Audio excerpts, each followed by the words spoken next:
योगिरी basically एक लैबराइट type लड़का है जो इंस्टेंट डेथ वाला स्ट्रेंज हुनर सीख लेता है, लेकिन किस्मत देखो उससे सीधा एक ऐसी दुनिया में फेंक दिया जाता है जहां पर रूल चलाते हैं डार्क माइंड वाले ऋषि। और जब उसे पता चलता है कि अपने घर वापस जाने के लिए उसे डार्क गॉड्स तक को हराना होगा, तो भाई साहब अपना टैलेंट एक टोटल साइको सी लगने वाली लड़की को ट्रेन करने में लगा देता है, जो दिन में उसके दुश्मनों को क्लैप आउट कराती है और रात में उससे वियर्ड टॉफियां झपट लेती है। इससे पहले योगिरी नॉर्मल स्कूल ट्रिप पर एंजॉय कर रहा था जब उसकी बस अचानक किसी दूसरे ही वर्ल्ड में टेलीपोर्ट हो जाती है। सब कंफ्यूज थे, तभी एक लड़की बस में चढ़ती है, नाम बताती है सेज शाइन। जैसे ही टीचर बीच में बोलने की कोशिश करती है, सेज उसे वहीं ठंडा कर देती है और बड़े आराम से बोलती है कि अगर ध्यान नहीं दिया तो बाकियों का भी यही हाल होगा। और इतना ही नहीं, बस ड्राइवर को सीधा निगल जाती है क्योंकि स्टोरी वाइज वो फिट नहीं बैठता था। इसके बाद वो स्टूडेंट्स को बताती है कि वो सबको यहाँ न्यू सेज कैंडिडेट्स बनाने के लिए लाई है, क्योंकि इस दुनिया में सेजेस ही रूल करते हैं। फिर वो एक मैजिक स्पेल बोलती है जिससे लगभग सारे बच्चे स्पेशल पावर्स पा लेते हैं, बस कुछ अनफिट कैंडिडेट्स बच जाते हैं। सबको मिशन भी दे दिया जाता है एक ड्रैगन को मारने का। अब बाकी स्टूडेंट प्रिपरेशन में लग जाते हैं, लेकिन योगिरी बिना टेंशन लिए लिटरल डॉग की तरह लुढ़क कर सो रहा होता है क्योंकि उसे कोई भी न्यू पावर मिली ही नहीं थी। दूसरी तरफ बाकी बचे लोग एक लड़के याजाकी को अपना लीडर चुन लेते हैं। याजाकी स्मार्ट बनने की कोशिश में कमजोर स्टूडेंट्स को बस में बंद कर देता है ताकि वो लोग उनके लिए बेट बन जाए, लेकिन फिर ड्रैगन एंट्री मारता है और कुछ कमजोर बच्चों का सीन वहीं क्लोज हो जाता है। लास्ट बची लड़की तोमो योगिरी को शेक करके जगाती है। योगिरी उठकर देखता है कि उसके चारों तरफ सब प्रैक्टिकली मर चुके हैं। ड्रैगन उन पर चार्ज करता है, तोमो पैनिक में आ जाती है, लेकिन योगिरी सिर्फ एक नजर डालता है और ड्रैगन सीधा गिर जाता है विदाउट योगिरी moving even a single muscle. Tomo shock में पूछती है, तुमने ये कैसे किया? पर योगिरी कैजुअली बुछूट बोल देता है कि शायद ड्रैगन खुद ही मर गया होगा। आगे चलते हुए उन्हें अपने 3 क्लासमेट्स हवा में उड़ते हुए दिखते हैं। योगिरी मन में सोचता है कि इनका भी खत्म कर देना चाहिए क्योंकि ये तो यहाँ मरने के लिए ही आएंगे। जैसे ही वो तीनों उतरते हैं, वो तोमो को अपने साथ चलने को कहते हैं क्योंकि उन्हें स्लॉपी टॉपी चाहिए। उनकी लीडर तो डराने के लिए जायंट फायरबॉल तक निकाल देती है, लेकिन तभी योगिरी सीरियस टोन में बोलता है, मर जाओ, और वो बंदा वहीं ढेर हो जाता है। फिर दूसरे लड़के को भी ऐसे ही खत्म कर देता है। इसके बाद योगिरी खुद रिवील करता है कि उसके पास इंस्टेंट डेथ नाम की एबिलिटी है, basically low budget light Yagami vibes वाले पावर्स। अब योगिरी आखिरी आदमी डीमन से पूछता है कि वो तीनों इस तरह बेवकूफ क्यों बने हुए थे। डीमन बताता है कि वो पहले भी इस दुनिया में बुलाए जा चुके थे। डीमन लॉर्ड को हराकर जब वो वापस अपने रियल वर्ल्ड में गए, वहां मुश्किल से कुछ घंटे ही बीते थे। योगिरी उसे भी खत्म करना चाहता है, लेकिन डीमन लिटरली रोकर अपनी जान की भीख मांगने लगता है। वो तो योगिरी के गले में स्लेव कॉलर तक डाल देता है ताकि वो हमेशा उसकी ओबीडियंस में रहे, लेकिन डीमन इतना यूजलेस है कि योगिरी उसे पास के मैजिकल फॉरेस्ट में वेट करने को कह देता है। साथ ही उसे अपना पूरा सामान खाली करने को कहता है ताकि फास्टोस के जाने के बाद उनके पास उतना पैसा हो जितना किसी भी दलाल ने जिंदगी में नहीं देखा होगा। थोड़ी देर बाद योगिरी तोमो को एडवाइस देता है कि किसी पर ट्रस्ट मत करना। जब तोमो पूछती है कि फिर वो उस पर भरोसा क्यों करता है, योगिरी हंसकर बोलता है कि उसके पास सॉफ्ट स्वीट मेलन्स हैं, और तोमो शर्म से पागल हो जाती है। उधर सेज शाइन अपने प्राइवेट चेंबर में चिलिंग कर रही होती है। उसका असिस्टेंट यूजी आता है और मिशन अपडेट देता है। वो बताता है कि 2 एस रैंक भी मारे गए हैं और उसे शक है कि कोई इंस्टेंट डेथ जैसा जादू इस्तेमाल कर रहा है। शाइन को इससे कोई फर्क नहीं पड़ता। वो उसे कहती है कि सब खुद संभाल ले, और फिर अपनी बिल्ली को ही थप्पड़ मारने लगती है। थोड़ी देर बाद योगिरी और तोमो एक लो बजट पैराडाइज आइलैंड जैसे एरिया में पहुंचते हैं। तोमो गार्ड्स को गेट बंद करते देखती है और दौड़ती है, लेकिन उसे पता चलता है कि वो लोग कंप्लीटली अलग लैंग्वेज बोलते हैं। फिर उनकी मुलाकात मासुहिको नाम के एक लड़के से होती है जो उनकी भाषा समझ लेता है। वो बताता है कि वो नॉर्मली एंट्री फीस लेता है, लेकिन हाई अथॉरिटी ने सेजेस के मामले में दखल देने से मना किया है।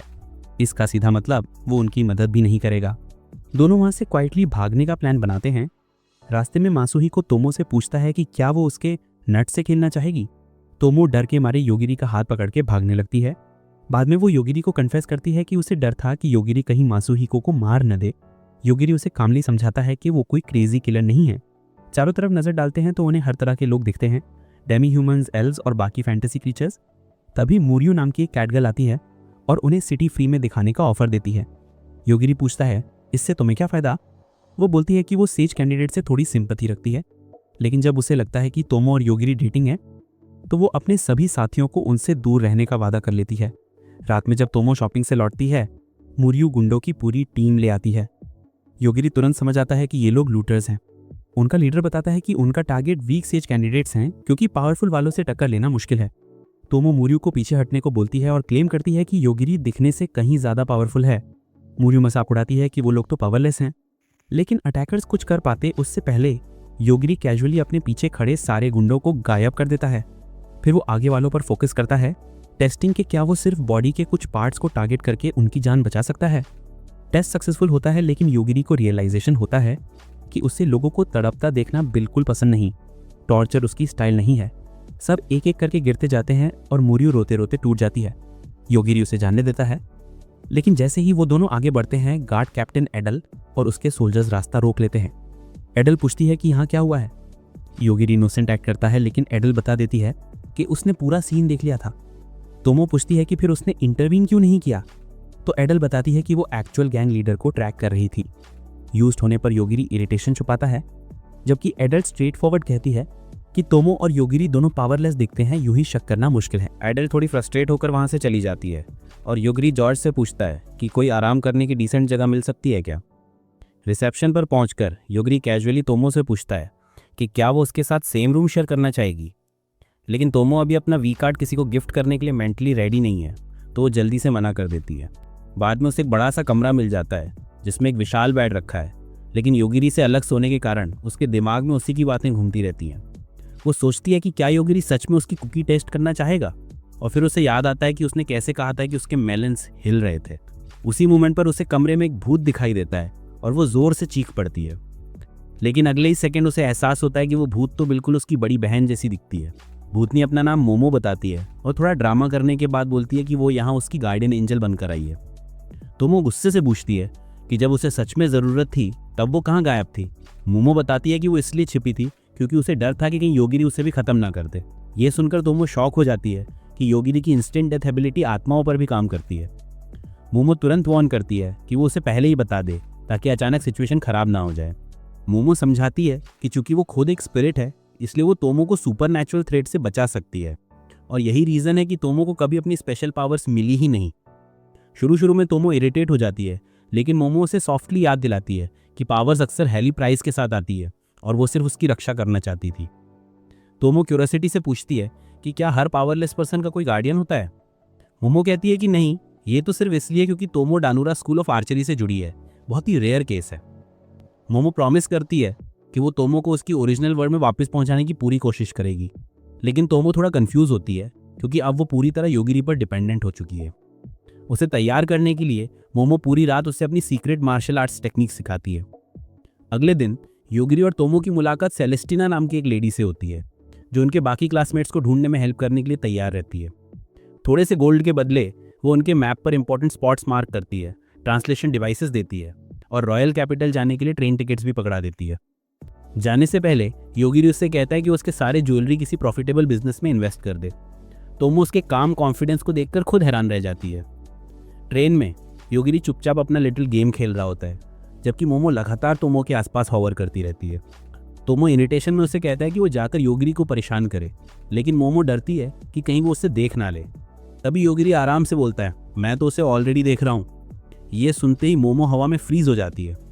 फिर योगिरी तोमो को अपने पास बैठने के लिए कहता है, और जैसे ही वो बैठती है अचानक पूरा फ्लोर हिलता है और वो नीचे गिर जाती है। तोमो ऊपर देखती है और शॉक हो जाती है, ट्रेन की पूरी छत गायब थी। पास में ये हीरो किसी सुपरनैचुरल अटैकर से फाइट कर रहा था। तोमो देखती है कि एक गोल्डन हेयर्ड वॉरियर किसी जायंट रोबोट जैसे मॉन्स्टर से भिड़ रही है। तोमो कैजुअली बोल देती है कि योगिरी ने खत्म कर दे क्योंकि ये इनके रास्ते में आ रहे हैं, लेकिन योगिरी उसे जेंटली याद दिलाता है कि वह ऐसे किसी को मार नहीं सकते। लड़ाई नज़दीक आती है, उनकी बात बीच में रुक जाती है। हीरो सेंटेरो अचानक कंट्रोल खोकर इनोसेंट सिविलियंस पर ही अटैक करने लगता है। योगिरी पूछता है कि वो उन पर अटैक क्यों कर रहा है, लेकिन सेंटेरो खुद को सुपीरियर बताते हुए बकवास शुरू कर देता है। इससे पहले कि वो और बोले, योगिरी बस उसे एक शब्द में समाप्त कर देता है। सेंटेरो के मरते हुए जायंट रोबोट घबरा जाता है और बोलता है कि वो दुश्मन नहीं है और अगर उसे जाने दिया जाए तो वो एक विश पूरी कर सकता है। योगिरी पूछता है कि वो अपनी वर्ल्ड में कैसे लौट सकता है। रोबोट बताता है कि उसे एग्जैक्ट कोऑर्डिनेट्स और इनसेन क्वांटिटी की एनर्जी चाहिए होगी। इस बीच एडल और जॉर्ज एक ऐसे आदमी की पूछताछ कर रहे होते हैं जिसकी आंखें योगिरी की एबिलिटी के चलते परमानेंटली ब्लाइंड हो गई हैं। कोई भी हीलर उसकी हालत सुधार नहीं पाता। उनका लीडर लैन उसे वैम्पायर बनाने की भी कोशिश करता है, फिर भी उसकी ब्लाइंडनेस ठीक नहीं होती। तभी एक हीरो उनके ठिकाने पर फुल बैटल मोड में हमला कर देता है। दूसरा हीरो यिन लैन पर अटैक करता है, लेकिन लैन उसके पूरे अटैक को बिना किसी एफर्ट के रोक देती है। एक मैसिव एक्सप्लोजन के बाद भी लैन बिल्कुल सेफ निकलती है और प्राउडली बताती है कि वो इमॉर्टल है। फिर वो यिन को बैल्कनी से फेंक देती है और एडेल और जॉर्ज को योगिरी ढूंढने का ऑर्डर देती है। थोड़ी देर बाद उन्हें वही ट्रेन मिलती है और पास में ही सेंटेरो की लाश पड़ी मिलती है। लैन जियन को एक खबर देती है और वो मानती है कि योगिरी के पास ज़रूर कोई इंस्टेंट डेथ वेपन होगा, क्योंकि सामान्य इंसान इतना स्ट्रांग हो ही नहीं सकता। उनकी मीटिंग में लैन मासायुकी नाम के सेज को बुलाती है और उसे अंडर आर्मी इकट्ठा करने और हान सुब्जा पर कैंपेन शुरू करने का आदेश देती है। रात में योगिरी और तोमो आराम कर रहे होते हैं, तभी योगिरी एक फ्यूचरिस्टिक शेप शिफ्टिंग वेपन लेकर लौटता है और उसे तोमो को गिफ्ट कर देता है। अगले दिन दोनों हंसासुबा शहर पहुंचते हैं। तोमो को शहर बिल्कुल जापानीज वाइब वाला लगता है। फिर वो देखती है कि योगिरी काफ़ी डल लग रहा है। असल में वो उन सारे मॉन्स्टर्स और थग्स को ख़त्म करता जा रहा था जो उन पर नज़र रखे हुए थे, और इससे वो मेंटली थक चुका था। शहर में घूमते घूमते उन्हें वो टॉल होटल मिलता है जिसे सेलेस्टिना ने मैप पर मार्क किया था। अंदर जाते ही उनकी मुलाकात उसके क्लासमेट यूकी से होती है, जो बाकी ग्रुप से अलग होकर अपनी सोलो यात्रा पर निकल चुका था। लेकिन समझाने से पहले ही उसकी ऑब्सेस्ड एरिका वहाँ धमकती है और पूछती है कि वो दूसरी लड़कियों से फ्रेंडशिप क्यों कर रहा है। एरिका उन कई लड़कियों में से एक है जिन्हें यूकी हर रात फ्लर्ट करता है। स्टेफिनी, चेल्सी, यूफेमिया और रिसा भी शामिल हैं, और ये सब लड़कियां तुरंत तोमो पर टूट पड़ने को तैयार थीं। योगिरी तोमो के कान में कहता है कि यूकी भी बाकी वीक लोगों की तरह पीछे छूट गया होगा और शायद उससे कोई स्पेशल पावर मिली होगी जिस वजह से ट्रक में उसे 11 इंचेस एक्स्ट्रा स्पेस मिला। लेकिन तोमो बताता है कि यूकी पहले से ही काफ़ी गर्ल्स के बीच पॉपुलर था। यूकी फिर तोमो को अपने हैरम में शामिल होने के लिए इन्वाइट करता है। क्योंकि तोमो योगिरी के साथ है, यूकी उसे सर्वेंट के रूप में रखने का ऑफर करता है। यही देखकर योगिरी समझ जाता है कि वो यूकी को फिलहाल ख़त्म करने के मूड में नहीं है। लेकिन यूकी कॉन्फिडेंटली बताता है कि वो सबसे पावरफुल सेज क्लास का है। फिर वो बताता है कि जब वो पहली बार इस दुनिया में आया था तो पूरे शहर ने उसके लिए वेलकम पार्टी रखी थी, और तब उनके क्लासमेट कोल्डोस से मिलने आए थे। उसने यूकी से कहा कि चूंकि वो सबसे शक्तिशाली एस रैंक सेज क्लास का है, इसलिए सब उससे बचते हैं, इसलिए उसे अपने लिए लेवल 1 सर्वेंट्स लाने चाहिए, और ये सर्वेंट्स जब भी किसी को हरा देंगे यूकी को उनका सारा एक्सपीरियंस मिलेगा, जिससे वो और भी ओवरपावर्ड हो जाएगा। यूकी ने पूछा कि ये सब कैसे पता चला, तो उसने बताया कि अपनी एडवाइजर रोल की वजह से वो किसी में भी छिपी हुई एबिलिटीज पहचान सकती है। जब यूकी ने पूछा कि वो उसकी मदद क्यों कर रही है, तो कुरुडो ने मुस्कुराकर कहा कि बस ये सुनिश्चित करना चाहती थी कि उनमें से कोई सेज बने ताकि वे बीस्ट्स में ना बदल जाएं, और ऐसे यूकी बिना किसी फाइट के भी अपनी ताकत बढ़ा सकता है। फिर वो युगिरी को फाइट के लिए चैलेंज करता है, लेकिन तोमो तुरंत इंटरवीन करती है और मना कर देती है क्योंकि वो नहीं चाहती कि कोई मरे। यूकी फिर जाने का डिसाइड करता है, और चूंकि उसके पास कई शैबी क्लॉथ्स हैं, युगिरी तोमो से कहती है कि वो उसके साथ ज़्यादा सेफ रहे। लेकिन ये सुनकर तोमो थोड़ा अपसेट हो जाता है, इसीलिए वो क्वाइटली माफ़ी मांगता है। कुछ दिन बाद तोमो अपने कमरे में बंद है और सोच रहा होता है कि वे कब चलेंगे। तभी मोमो उसे बताती है कि युगिरी अभी भी डीप स्लीप में है। तोमो कहता है कि वो उस पर नज़र रखे, लेकिन मोमो डर के मारे मना कर देती है। इसी बीच लैंड डार्कनेस नाम की वॉरियर शहर में लड़ रही होती है और उसकी पावर्स शहर में फैलने लगती हैं। अचानक इमॉर्टल कोर्ब मासायुकी के लीड में शहर पर धावा बोलती है और केओस मच जाता है। तोमो सिर्फ पर्दा गिरा देती है क्योंकि ऑनेस्टली उसे इसकी कोई परवाह नहीं, लेकिन मोमो बताती है कि कोई उन्हें बैड इंटेंशन से देख रहा है और उन्होंने अपनी बॉडी को हाइड करने के लिए स्किल्स इस्तेमाल की हैं। तोमो डिसाइड करती है कि युगिरी को जगाएगी, लेकिन वो डीप स्लीप में चाइल्डहुड ड्रीम्स देख रहा होता है। वेकअप होते ही वो कॉल रूम में जाता है और देखता है कि एरिका मोमो पर डेडली अटैक कर रही है। वो तुरंत उसे अपने इंस्टेंट डेथ मैजिक से रोक देता है और फिर तोमो के कमरे में चला जाता है। वहाँ वो होटल स्टाफ को कॉल करके बताता है कि एक औरत जमीन पर गिर गई है, ताकि लेटर उन्हें उस पर सस्पिशन ना हो। तोमो बताती है कि एरिका यूकी की गर्ल है, इसीलिए अराइवल से पहले ही भागने का प्लान बनाती है। जैसे ही यूकी के सिस्टम से एरिका का सिग्नल गायब होता है, उस पर एक हाई लेवल डीमन अटैक करता है, लेकिन यूकी उसे इजीली डिफीट कर लेता है और अपना सर्वेंट बना लेता है। फिर वो पूछता है कि ये रूइंस कितनी दूर तक जाते हैं, तो डीमन बताता है कि 150th फ्लोर तक जाते हैं। फिर वो उसे नीचे भेजता है और एरिका की प्रॉब्लम सॉल्व करने से पहले और सर्वेंट्स कलेक्ट करने को कहता है। उसके लॉग्स चेक करते हुए पता चलता है कि किसी ने उसे ब्लाइंड कर दिया था, और यूफीमिया कहती है कि ये सुनना मुश्किल है क्योंकि एरिका एक किलर थी। वो आगे बताती है कि शायद एरिका तोमो को कैप्चर या किल करने के लिए होटल आई थी, लेकिन फेल हो गई, तो शायद तोमो पहले ही भाग चुका होगा। यूकी जानता है कि तोमो के पास चोक गोट है, इसीलिए भागने से पहले रेसा और चेल्सी को फॉलो करने भेजता है। इसी बीच लैन अभी भी डार्कनेस से लड़ रही थी, लेकिन चाहे वो कुछ भी करे, उसके अटैक्स बेकार हैं और वो सिटी की ओर बढ़ती रहती है। होटल में युगिरी और तोमो रेसा से टकराते हैं, जो उन्हें बर्फ में फ्रीज कर देती है, ये बताते हुए कि उसका मिशन तोमो को उसके मास्टर यूकी तक ले जाना है। युगिरी अपने डेथ मैजिक से बर्फ इजीली ब्रेक करता है और आगे बढ़ जाता है। जब रेसा फिर से अटैक करती है तो वो उसकी स्टाफ तक डिस्ट्रॉय कर देता है। फिर पूछता है कि क्या उसके पास और कोई स्टाफ है जिसे वो हाइड कर रही है, और रेसा अपने मेलन से एक और स्टाफ निकालती है। युगिरी पूछता है कि क्या वो यहाँ अकेली है, और रेसा बताती है कि बाकी सभी तोमो के पीछे हैं। तभी अचानक एक ब्लैक सिल्हूएट अटैक करती है, लेकिन तोमो तुरंत रिएक्ट करती है और उसे डाउन कर देती है। युगिरी सोचता है कि वो इतनी ओवरपावर्ड कैसे हो गई, तो मोमो कहती है कि आखिरकार उनकी ट्रेनिंग ने काम किया। वो सिल्हूएट चेल्सी द्वारा कंट्रोल्ड एक डॉल निकलती है, और ऊपर देखते हैं तो कई और डॉल्स तैयार हैं अटैक के लिए। रेसा केओस में एक और हिडन विश निकालने की कोशिश करती है, लेकिन युगिरी उसे तुरंत रोक देता है। जब डॉल्स अटैक करती हैं तो वो उन्हें भी डिफीट करता है और चेल्सी की ओर बढ़ता है, जो खुद एक क्यूट डॉल है और मर्सी मांग रही है। बदले में वो उन्हें यूकी के बारे में इन्फो देने का डिसाइड करती है, इसीलिए अपने कंट्रोल में बग्स भेजती है। इसे खत्म करना युगिरी के लिए ट्रिकी होता है, इसीलिए वो होटल छोड़ने का डिसाइड करता है। इस बीच यूफीमिया यूकी को एडवाइस देती है कि ऐसे पर्सन से दुश्मनी ना करे जो किसी को भी किल कर सकता है, लेकिन उसका ईगो इसे मानने नहीं देता।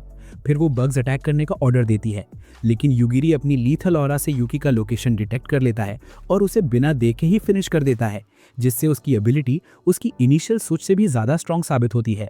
यूकी के कंट्रोल से बग्स फ्री होने के बाद तोमो पूछती है कि क्या वो उन्हें क्रश करेगा, लेकिन युगिरी कहता है कि वो सिर्फ इसीलिए उनकी लाइफ नहीं लेगा क्योंकि वो अनप्लेजेंट है। चूंकि यूकी डेड हो गया है तो यूफीमिया फ्री हो जाती है और एस्केप करने का डिसाइड करती है। जैसे ही वो रूइन से बाहर निकलती है, आगे लेन फ्लोट करती दिखती है और पीछे विशाल डार्कनेस शहर की ओर बढ़ रहा था। लेन उस पर मैजिक यूज करती है और उसे वैम्पायर में बदल देती है, ताकि पता चले कि युगिरी ने यूकी को कैसे हराया। दूसरी तरफ युगिरी और तोमो शहर छोड़ने के लिए रेडी होते हैं, लेकिन अचानक सामना करते हैं ज़ॉम्बी आर्मी से, जिससे पूरा शहर केओस में डूब जाता है। तोमो पूछती है कि क्या उन्हें मदद करनी चाहिए, लेकिन युगिरी फर्मली मानता है कि वहां से निकलना ही बेटर है। जैसे ही वो बाहर निकलते हैं, मासायुकी मेयर रियोटा से मिलता है। वो बताता है कि वो लेन के ऑर्डर्स पर आया है। रियोटा शहर की सौंप देता है और मासायुकी ज़ॉम्बीज को रोकता है। साथ ही सिटीजन्स को बताता है कि वो युगिरी और तोमो को ढूंढ रहा है। वो पूरे शहर में उनकी पिक्चर्स दिखाता है और डिमांड करता है कि उन्हें 1 घंटे के अंदर सेंट्रल प्लाजा पर ले आए। अगर ऐसा नहीं हुआ तो पूरा शहर high school of the dead के आफ्टरमैथ जैसा केओस एक्सपीरियंस करेगा, क्योंकि अब सभी उनके पीछे हैं। युगिरी और तोमो एक एली में हाइड करते हैं और सोचते हैं कि वे क्यों टारगेट हुए। फिर युगिरी को याद आता है कि उसने सेंटरो को गेम में खत्म किया था और शायद यही वजह है कि अब लोग उन्हें ढूंढ रहे हैं। तभी कुछ सिटीजन्स उन्हें देख लेते हैं और जैसे ही उनमें से एक लंजस करता है योगिरी पर, वो तुरंत उसे मार गिराता है। बाकी लोग पैनिक में भाग जाते हैं और योगिरी को एहसास होता है कि ये लोग बस अपनी लाइफ बचाने के लिए उस पर अटैक कर रहे हैं। इसलिए वो डिसाइड करता है कि उन्हें डायरेक्टली चौक की तरफ ले जाना बेटर होगा। कुछ ही देर बाद वे दोनों चौक के बाहर मासायुकी से मिलते हैं, जो उनके अकेले आने पर मजाक उड़ाता है। वो चाहता है कि वो उसके साथ खेलें, लेकिन योगिरी कामली एक्सप्लेन करता है कि बस वो शाही राजधानी जाने के लिए ट्रेन लेना चाहता है। हालांकि मासायुकी ने पूरे शहर में ब्लॉकेड लगा रखी है ताकि कोई भी बाहर ना जा सके, और वो योगिरी के डिमांड्स को इग्नोर कर देता है। योगिरी सहजता से कहता है कि अगर वो ब्लॉकेड रिमूव करे तो उसे अलाइव छोड़ देगा, लेकिन इससे मासायुकी और फ्रस्ट्रेटेड हो जाता है। फिर वो अपनी आर्मी को डेड पीपल पर छोड़ देता है, सोचते हुए कि योगिरी किसी डेड पर्सन को रिवाइव नहीं कर सकता। लेकिन योगिरी एफर्टलेसली उन्हें एलिमिनेट कर देता है और खुद भी नहीं समझ पाता कि ये कैसे पॉसिबल हुआ। उसकी बातों से तंग आकर मासायुकी वेयरवुल्फ में ट्रांसफॉर्म होने लगता है, लेकिन योगिरी उसे एरन येगर समझ के बीच में ही फिनिश कर देता है। तोमो उसे एनीमे के गोल्डन रूल तोड़ने के लिए स्कोल्ड करती है, लेकिन योगिरी इतनी केयरफ्री है कि उसे इसकी परवाह नहीं। चूंकि अब भी उनके पास बैरियर की प्रॉब्लम है, दोनों मेयर रियोटा के पास जाते हैं, जो डर के मारे मर्सी मांग रहे हैं। वो कसम खाता है कि उसके हमले का इस घटना से कोई रिलेशन नहीं था और लेन ने मासायुकी को उन्हें पकड़ने का आदेश दिया था। जैसे ही उन्हें पता चलता है कि लेन भी एक सेज है, तो तोमो चिल्लाती है कि कैसे शियन उन्हें यहाँ लाया और खत्म करने की कोशिश की, और अब लेन वही कर रही है। तभी मोमो बताती है कि उसे चारों तरफ से डेडली ऑरा फील हो रहा है, और वे देखते हैं कि माइंड कंट्रोल्ड सिटीजन्स उन्हें ऐसे घूर रहे हैं जैसे वो कोई ट्रम्प सपोर्टर्स हों। रियोटा जल्दी से मासायुकी की कॉप्स से शहर की की निकालता है ताकि एक ब्लॉक बनाया जा सके, लेकिन की फेल हो जाती है। पता चलता है कि लेन अकेले ही बैरियर होल्ड कर रही है और यूफीमिया चेतावनी देती है कि योगिरी से दुश्मनी न करे। लेन जानती है कि यूफीमिया अब पूरी तरह लॉयल है और झूठ नहीं बोलेगी, मतलब योगिरी के पास उसे फिनिश करने की ताकत हो सकती है। शहर वापस आते हैं, सिटीजन्स वेपन्स लेकर योगिरी पर अटैक करते हैं और उसे मजबूरन उन्हें एलिमिनेट करना पड़ता है, जिससे रियोटा डीपली डर जाता है। इसी बीच लेन अपने शैडो क्लोन जुट्सू से योगिरी को एलिमिनेट करने की अपने चांसेस बढ़ाती है। तुरंत बाद सिटी में डार्कनेस फैल जाता है और जैसे ही योगिरी डिस्ट्रैक्टेड होता है, लेन रियलाइज करती है कि सेंसर क्लोन्स उसका कोई लीथल इफेक्ट नहीं कर सकते। योगिरी उसे वैसे पकड़ नहीं सकता जैसे उसने युकी को पकड़ा रखा था। लेन अपने क्लोन्स को ऑर्डर देती है कि जैसे ही डार्कनेस क्लियर हो, सिटी पर बॉम्बिंग शुरू कर दी जाए, और उसके बाद जो होगा वो नेचुरल डिजास्टर जैसा होगा। इसी बीच तोमो योगिरी से कहती है कि उस मॉन्स्टर को खत्म करे, और जैसे ही वो करता है, क्लोन्स सिटी पर अटैक कर देते हैं। योगिरी सबको लो पोजीशन में रहने के लिए कहता है, और जैसे ही मिसाइल्स स्टॉप होती हैं, वो खुद को टोमो के एयरबैग के बीच पाता है, मोटर बोट से टकराते हुए। जैसे ही वो उठता है, तोमो बताती है कि कई महिलाएं रेड ड्रेसेस में उनकी तरफ आ रही हैं, और रियोटा बताता है कि वो लेन है। तोमो पूछती है कि क्या वो रियल लेन को बाहर निकाल सकता है, लेकिन योगिरी कहता है कि लेन सीधे अटैक नहीं कर रही, इसलिए उसके इंटेंशंस का अंदाजा नहीं लगा सकता। फिर तोमो रियोटा से पूछती है कि वहां कितनी लेन है, और वो बताता है कि असली लेन ने बस अपनी रेप्लिकास बना ली हैं ताकि वो उनमें ब्लेंड कर सके। योगिरी कहता है कि उसके पास कोई प्लान हो सकता है, लेकिन इसके लिए लेन को सीधे अटैक करना होगा। रियोटा अपने शहर का डायनामिक मैप दिखाता है और बताता है कि लेन के अटैक्स का एक पैटर्न है, और वो सेम स्पॉट पर 2 बार अटैक नहीं करती। इससे उन्हें नेक्स्ट अटैक लोकेशन का अंदाजा होता है, और रियोटा अकेले वहां जाने का डिसाइड करता है। हालांकि रियोटा कहता है कि वो उन्हें वहां टेलीपोर्ट कर सकता है, और तोमो कहती है कि उसकी विजन इतनी शार्प है कि दूर से ही लेन को पहचान लेगी। ऐसे वे सभी नेक्स्ट पोटेंशियल बॉम्बिंग साइट पर टेलीपोर्ट हो जाते हैं, और जैसे ही उन्हें अटैक दिखाई देता है, योगिरी तोमो का हाथ पकड़ लेती है और स्ट्राइक फेस पर झेलती है। इससे वो लेन की रेप्लिका डिटेक्ट कर सकती है और उन्हें एलिमिनेट कर देती है, जबकि मोमो मैजिक का यूज करके उन्हें अटैक से बचाती है। फिर वो तोमो को एक स्क्रोल देती है, जिससे पता चलता है कि उसे ये एक अटैकर से मिला था, और इसमें शील्ड ट्रांसफॉर्मेशन की पावर है। तुरंत बाद सैकड़ों लेन की रेप्लिकास मक्खियों की तरह गिर जाती हैं, और असली लेन रियलाइज करती है कि सब इसलिए मर गई क्योंकि वो आइडेंटिकल बनाई गई थी। तभी लेन अपने ऊपर योगिरी का मैजिक फील करती है और समझ जाती है कि उसने रियल बॉडी का पता लगा लिया है। मरने से पहले वो कहती है कि उसे एक लड़की को बचाना है। कहीं और एक मिस्टीरियस रूम चमक उठता है। एक लड़की कॉफिन में जागती है और उसके हाथ में क्रिस्टल होता है।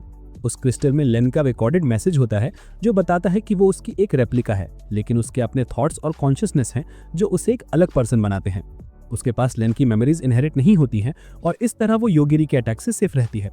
इसी बीच तोमो रियोटा की हेल्प से सिटी को सेव करने में उसका शुक्रिया अदा करती है, और फिर वो मासायोकी की मिलिट्री जीप लेकर राजधानी की ओर निकलती है। इसी दौरान स्टूडेंट कैंप में एक सामुराई सेज कैंडिडेट रियो को मॉन्स्टर्स को एलिमिनेट करती है, जबकि उसकी पावर पफ गर्ल्स बैकग्राउंड से चीयरिंग करती हैं।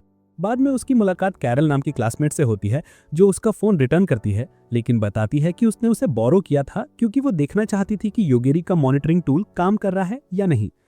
जब रियो को पूछती है कि वो कौन है, तो कैरल बताती है कि वो एक अमेरिकन निंजा है, और उसकी एजेंसी ने उसे मॉनिटर करने के लिए सैटेलाइट बनाया है, लेकिन वो यहाँ वर्क नहीं करता। दूसरी तरफ तोमो रॉकी माउंटेन्स से जीप चलाते हुए मुश्किल से नेविगेट कर रही है, जबकि योगिरी सो रहा है। उसे उस टाइम का ड्रीम आता है जब मसाका ने पहली बार इंस्टीट्यूट के साथ कॉन्ट्रैक्ट साइन किया था और पढ़ा था कि वो नौकरी में मर भी सकती है। वो वहां से जाना चाहती थी, लेकिन इंटरव्यूअर यूकियो ने उसे रोकने की रिक्वेस्ट की थी और कहा था कि वे समाज की भलाई के लिए काम कर रहे हैं। उसे घुमाते हुए यूकियो ने उसे अल्फा ओमेगा शब्द के बारे में बताया, जो उस टेस्टिंग सब्जेक्ट का कोड नेम था जिसकी देखभाल उसे सौंपी गई थी। उसने आगे बताया कि ये टेस्टिंग सब्जेक्ट अपनी इच्छा से किसी का भी गेम खत्म कर सकता है, और असाका तुरंत डर गई क्योंकि उसे लगा कि उसका सामना किसी मॉन्स्टर से होने वाला है। जब उसने पूछा कि उसे क्यों चुना गया है, तो यूकियो ने कहा कि क्योंकि वह एक इन्फ्लुएंशियल टीचर है, इसलिए ऑर्गेनाइजेशन चाहती है कि वह उसे एजुकेट करे ताकि वो टेस्टिंग सब्जेक्ट को पृथ्वी पर सभी क्रीचर्स का अनाहिलेशन करने से रोक सके। आखिरकार उसे वॉल्ट के पास ले गया और छोड़ने से पहले एक इंस्ट्रक्शन मैनुअल दी। असाफी ने अपनी कार से वॉल्ट खोली और बीच में एक जापानीज थीम घर वाले प्रॉप एनवायरनमेंट में कदम रखा। अंदर किसी मॉन्स्टर की संभावना के चलते उसने कॉशियसली कदम रखा और दरवाजा स्लाइड किया तो देखा कि एक यंग युगेरी अकेला बैठा है। वह तुरंत अंदर भागी, गुस्से से भरी कि इंस्टीट्यूट ने एक लड़के को बंद कर दिया है। उसने उसे बाहर फेंक दिया और घास छूने को कहा। योगिरी उलझन में था, लेकिन तभी उसने असाका के पीछे छिपे एक शैडो मॉन्स्टर को देखा और अपनी पावर से उसका एलिमिनेशन कर दिया। जब उसने पूछा कि यहाँ मॉन्स्टर्स क्यों हैं, योगिरी ने बताया कि वे अक्सर उसे खत्म करने के लिए अटैक करते हैं। लड़के से परिचय देते हुए योगिरी ने असाका से कहा कि उसे भूख लगी है, इसलिए उसने उसके लिए खाना बनाने का डिसाइड किया। खाना खाते हुए उसने पूछा कि उसकी माँ उसे क्या बुलाती थी, लेकिन योगिरी को तो मदर का मतलब भी नहीं पता था। फिर असाका ने पूछा कि क्या वह उसे कोई नाम दे सकती है, और जब योगिरी मान गया, उसने उसका नाम योगिरी रख दिया। जब योगिरी ने पूछा कि क्या वह उसका सरनेम ले सकती है, उसे एहसास हुआ कि वह उसे फैमिली मेंबर मानता होगा, इसलिए उसने मान लिया। फिर उसने उसे दूसरों का ग्रीटिंग करना सिखाया और इस तरह वह उसके जीवन में एक अहम कैरेक्टर बन गई। तभी तोमा उसे जगाता है और बताता है कि वे आगे नहीं जा सकते क्योंकि रास्ते में एक बोल्डर है। योगिरी कहता है कि वह अपनी ओरिजिनल दुनिया में वापस जाना चाहता है और इसके लिए उसे शियोन से मिलना होगा, जो राजधानी में है। हालांकि क्योंकि रास्ता बंद है, वे एक अलग रूट अपना के वापस ऊपर जाने का डिसाइड करते हैं। तभी पीछे एक जायंट सर्पेंट दिखाई देता है। तोमा घबरा जाता है, लेकिन जब सर्पेंट अटैक करता है, योगेरी उसे क्लिफ से नीचे गिरा देती है और याद दिलाती है कि उनके पास प्लॉट आर्मर है। तभी वह एक होल फ्लॉक ऑफ ड्रैगन्स को अप्रोच करते देखती है और जब वो अटैक करने के लिए उड़ते हैं, योगेरी उन्हें प्रॉमिस लैंड में भेज देती है। हालांकि वह एक्सेप्ट करती है कि ड्रैगन टेरिटरी में स्टेप करने के लिए वे दोषी हैं। तभी एक मैसिव गोल्डन ड्रैगन प्रकट होता है और तोमा सोचता है कि अब वे सब फंस गए हैं। हालांकि योगेरी को एहसास होता है कि सर्पेंट का उनके प्रति कोई बैड इंटेंशन नहीं है और थोड़ी देर बाद वह कहता है कि अब वे फ्लाई कर सकते हैं। हालांकि योगेरी उसे रुकने को कहती है, वरना उसका भी वही फेट होगा जो बाकी का हुआ था। फिर सर्पेंट अटीला नाम की एक लड़की का रूप ले लेती है और उसे डर लगता है कि कहीं उसका एंड ना हो जाए। योगेरी पूछती है कि उसने उन पर अटैक क्यों किया और अटीला कहती है कि वह देखना चाहती थी कि क्या वे स्वॉर्ड्समैन से मिलने के योग्य हैं। योगेरी कहती है कि वे किसी स्वॉर्ड्समैन को नहीं जानते और रॉयल कैपिटल जा रहे हैं। हालांकि जब वह बताती है कि स्वॉर्ड्समैन सीज के राइवल्स हैं, योगेरी डिसाइड करता है कि उससे मिले ताकि पता चल सके कि कोई क्लू है कैसे वे वापस जा सकते हैं। अटीला उन्हें जंगल से होते हुए स्वॉर्ड्समैन की क्राउड के पास ले जाती है, जो सभी अगले मास्टर्स बनने का लक्ष्य रखते हैं। एक आदमी उन्हें भागने के लिए कहता है क्योंकि वे इसके लायक नहीं हैं, लेकिन स्वॉर्ड्समैन ड्यूरेब आके कहता है कि वे तब तक फाइट करें जब तक वह रोक ना दे। उन्हें नेक्स्ट 10 मिनट्स में अपनी संख्या कम से कम आधी करनी होगी, वरना सब फेल होंगे। योगेरी को इसमें कोई इंटरेस्ट नहीं है और पूछता है कि क्या वह जा सकता है। इसलिए ड्यूरेब नया रूल बनाता है कि अगर कोई भाग गया, बाकी सब लूज करेंगे। जैसे ही लड़ाई शुरू होती है, लोग एक दूसरे पर अटैक करते हैं और गोरा वॉरियर रिक योगेरी और तोमा की प्रोटेक्शन में आगे आता है। वह मानता है कि एक ट्रू स्वॉर्ड्समैन इनोसेंट को प्रोटेक्ट करता है और स्पीच के दौरान योगेरी कुछ मैजिशियंस को उसे झुकाने की कोशिश करते देखता है। वह उन्हें नीचे गिराने के लिए अपनी पावर्स का यूज करता है और वॉरियर सोचता है कि ड्यूरेब ने उनकी इम्प्रूडेंस की पनिशमेंट दी है। तभी लियोनेल नाम का लड़का तोमा की ओर रेंगता है और विनती करता है कि वह अपने पैरों में पड़ा रेनबो स्टोन उसे दे दे। जैसे ही उसने दिया, लड़के का शरीर हील हो जाता है और ड्यूरेब बाकी को रोकने को कहता है और उसके साथ चलने को कहता है। रास्ते में अटीला उन्हें समझाती है कि अपने टेस्ट कंप्लीट करके वे डिवाइन वॉरियर बन सकते हैं। डिवाइन वॉरियर एक ऐसा व्यक्ति है जो 1000 साल पहले डिवाइन किंग द्वारा सील की गई डार्क डीटी की रक्षा करता है। फिर तोमा लियोनेल से पूछती है कि स्टोन पहले क्या था और वह बताता है कि यह एक फॉरगिवनेस स्टोन था, जो उसे ऐसा स्टोन होने के कारण मिला जिसका यूज किसी लकी आइटम को फिक्स या समन करने में होता है। तुरंत बाद वे एक ऑब्स्टेकल पार करते हैं जो उन्हें एक जाइंट फील्ड में ले जाती है, बीच में एक बहुत बड़ा टावर। जैसे ही वे अंदर जाते हैं, मोमो एक टेरिफाइंग एरा फील करती है और तोमा को बचाती है। योगेरी और रिक ठीक हैं, लेकिन लियोनेल को उल्टी होने लगती है, इसलिए उसे खुद को हील करने के लिए अपनी फॉरगिवनेस स्टोन यूज करनी पड़ती है। आभा डिसअपीयर होने के बाद पता चलता है कि एलिटा उनके साथ नहीं है और रिक बताता है कि शायद उसे बैरियर ने रोक दिया होगा। फिर बाकी फाइटर्स जाइंट टावर में जाते हैं और लिफ्ट से ऊपर पहुंचते हैं, जहां ओरेब उन्हें दुनिया के एंड जैसा दिखाता है। तोमा अपनी शार्पाई से एक जाइंट बॉल के सेंटर में ब्लैक लेड मैन और व्हाइट लेड वुमैन को देखती है। वे दोनों फ्रोजन लगते हैं और उनके बीच में एक स्वॉर्ड पास हो रही है। ओरेब बताता है कि इस बैरियर में समय बहुत स्लोली चलता है और यहाँ किसी भी अटैक में 1000 ईयर्स लगेंगे। फिर पार्टिसिपेंट्स को पता चलता है कि नेक्स्ट लेसन कंप्लीट करने के लिए उन्हें एक दिन में टावर की बेसमेंट तक पहुंचाना होगा, लेकिन तोमा मानती है कि अगर योगेरी अपनी पावर्स डार्क गॉड पर यूज कर दे तो यह आसान हो जाएगा। हालांकि उसके पास उसे हर्ट करने की कोई रीजन नहीं है, इसलिए प्लान फेल हो जाता है। फिर उसे लगता है कि योगेरी थोड़ा वियर्ड बिहेव कर रही है और वह उसके कान में कुछ विस्पर्स करती है, जिससे वो नर्वस हो जाती है। योगेरी तुरंत वहां से निकलने का सजेस्ट करता है, लेकिन फ्रेडेरिका नाम की मैजिशियन लियोनेल को रोकती है और उसे अपना रेनबो स्टोन देने को कहती है। हालांकि जब वह कहता है कि वे सिर्फ उसी पर काम करते हैं तो वह नाराज हो जाती है और कारण स्टाइल बकवास करते हुए वहां से चली जाती है। रिक उन्हें बताता है कि टावर ट्रैप से भरा है, इसलिए उन्हें सावधानी से चलना होगा, लेकिन लियोनेल तुरंत ट्रैप पे फंस जाता है। फिर वह उसके हाथ में एक ट्रैप बांधने का डिसाइड करता है ताकि अगर वह दोबारा ऐसा करे तो उसे पता रहे, और वह तुरंत ट्रैप से भरे एक रूम में कदम रखता है। जैसे ही रिक अंदर आता है, उसे टेरेसा नाम की वॉरियर दिखाई देती है, जो दरवाजे से अंदर आने वाले हर किसी का एलिमिनेशन कर रही है। जब वह पूछती है कि वह पहले से ही वॉरियर है, तभी कंपटीशन क्यों कर रही है, तो टेरेसा बताती है कि उसकी वॉरियर की टाइटल छीन ली गई थी क्योंकि उसे बहुत सारी गेमिंग वीडियोस देखते हुए पकड़ लिया गया था, इसलिए अब वह फिर से कोशिश कर रही है। रिक के उससे फाइट करने से पहले तोमा उसे वार्न करती है कि कमरे में बहुत पतले तारों का ट्रैप फैला हुआ है। जब से उसका सीक्रेट उजागर हुआ, टेरेसा पूरी ताकत से अटैक करती है, इतना कि रिक जैसा पावरफुल इंसान भी खुद को संभाल नहीं पाता। इस कियोस का माहौल और भी इंटेंसिफाई हो जाता है जब योगेरी अपनी फिंगर्स ट्विस्ट करके उसे पल भर में ऑब्लिटरेट करता है। इसके बाद उसे लियोनेल का कटा हुआ हाथ दिखाई देता है जिसमें क्रिस्टल एम्बेडेड है, और तोमा अपना दूसरा हाथ दर्द से कराहते हुए दिखाई देती है। बाद में वे चारों एक सेफ फ्लोर पर पहुंचते हैं, इसलिए योगेरी उन्हें यहीं से अलग होने का सजेशन देता है। रिक अपने रास्ते जाने के लिए एग्री हो जाता है और लियोनेल यही नाइट स्पेंड करने का डिसाइड करता है क्योंकि मिडनाइट के बाद उसके मैजिकल स्टोन्स फिर से रिचार्ज हो जाते हैं। योगेरी भी रेस्ट करने का डिसाइड करता है, लेकिन उन्हें पता चलता है कि यहाँ सिर्फ एक ही रूम खाली है। अंदर पहुंचकर तोमा उसे अपने जॉनी को दूर रखने के लिए कहती है क्योंकि मोमो उसे देख रही है लेकिन मोमो कहती है कि अगर वे क्लैप करना चाहें तो वह दीवारों में छिप सकती है। जब वे बात कर रहे होते हैं, योगिरी अपना नाइट सूट पहन लेता है और कुछ ही सेकंड्स में सो जाता है, जिससे तोमा शर्मा जाती है। इस बीच लियोनेल को आज जो कुछ भी झेलना पड़ा, उसके लिए उसे 100 रेनबो स्टोन्स मिलते हैं और वो ये भी डिस्कवर करता है कि वो इन स्टोन्स को किसी अल्ट्रा रेयर आइटम के बदले में एक्सचेंज कर सकता है। जब वो इस डील को इनिशिएट करता है तो अचानक विशालकाय मेलिन्स वाली एक वियर्ड ब्लॉन्ड लड़की अपीयर होती है और उसे पता चलता है कि ये कोई और नहीं बल्कि वनाडो है, वही गॉडेस जिसने उसे फॉरगिवनेस स्टोन्स के साथ इस वर्ल्ड में भेजा था। लियोनेल को थोड़ा स्लॉपी टॉपी उम्मीद थी, लेकिन गॉडेस कहती है कि वो यहाँ सिर्फ ये बताने आई है कि उसने उसका रीबर्थ पॉइंट अपडेट कर दिया है, मतलब अब वो हर बार मरने पर यहाँ प्रकट होगा। उसके जाने के बाद आइरिबे को रियलाइज होता है कि टावर में मरने वालों की संख्या टावर में मौजूद स्पिरिट्स से मैच नहीं करती और आइरिबे उसे कहता है कि चिंता मत करो, क्योंकि बैरियर वैसे भी एक्स्ट्रा स्पिरिट्स को रिमूव कर देगा।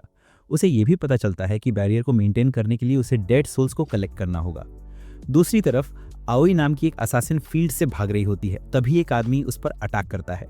वो अपनी मैजिक आई से ये चेक करती है कि उसका टारगेट राकुटू है या नहीं, लेकिन उससे बात करने से पहले ही वो फिर से स्ट्राइक करता है। हालांकि आओई आसानी से उसके मैजिक को न्यूट्रलाइज कर देती है, जिससे उसे अपनी सॉर्ड का सहारा लेना पड़ता है। इससे पहले कि वो तलवार चलाता, आओई उसके पीछे जाती है और अपने डैगर से उसे एलिमिनेट कर देती है। तभी उसे पता चलता है कि उसके नेक्स्ट टारगेट्स योगिरी और थोमा हैं। ऋषि कैंडिडेट से डील कर थक कर वो अपने अगले मिशन पर निकल पड़ती है, लेकिन तभी एक फूर उसके पीछे दौड़ता हुआ आता है। वो खुद को डायमंड बताता है और कहता है कि वो एक हीलर था जिसे योगिरी ने एंस्लेव किया था इससे पहले कि राकुटू उसे फ्री करता। हालांकि क्योंकि राकुटू अब डेड है, वो चाहता है कि आओई उसे अपना सर्वेंट एक्सेप्ट करे।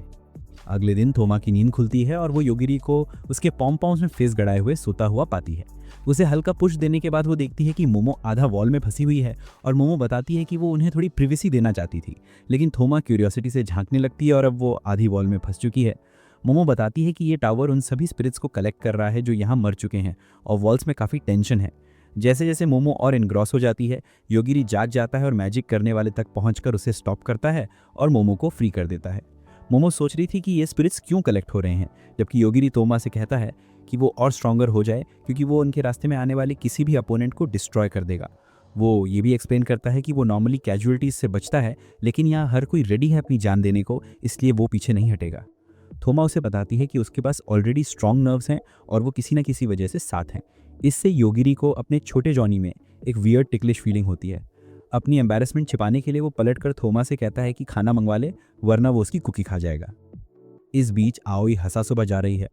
तभी एक और गोल्डन ड्रैगन उन पर अटैक करता है, लेकिन आओई बस कहती है कि इतने बड़े ड्रैगन को उड़ना नहीं चाहिए, जिससे वो गिर जाता है।